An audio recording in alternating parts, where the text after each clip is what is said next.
Maple TA Exam Review, Unit 3, question number 31.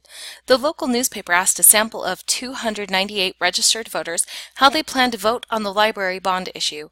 Of those in the sample, 103 people indicated they plan to vote yes for the library bond.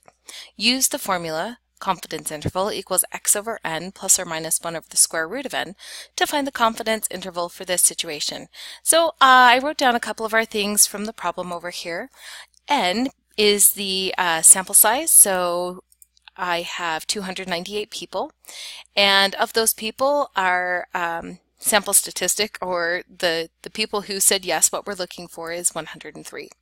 To find our sample statistic, which is x divided by n, I'm going to take what I'm interested in divided by the total. So because I have those here, I'm just going to cell reference the 103 divided by 298. And that gives me the percent that I'm looking at for the sample statistic. But the true population is going to be probably a little different than the sample of the 298. So we need our little wiggle room, the margin of error. To calculate this, it's 1 divided by the square root of n. To type that into Excel, we do 1 divided by square root. It looks kind of like squirt, of n, and n is 298, so I'm just going to cell reference that. Enter. This gives me my plus or minus, the little wiggle room for the sample statistic. So the low is going to take the sample and subtract the wiggle room.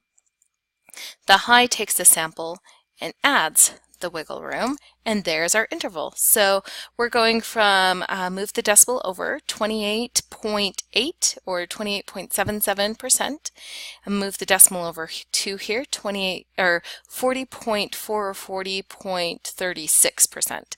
Looks like these are going out 2 decimal places. So let's go find those over here, and it looks like this is the only one that's matching. I don't even have any others that are close to that. So there's our answer right there.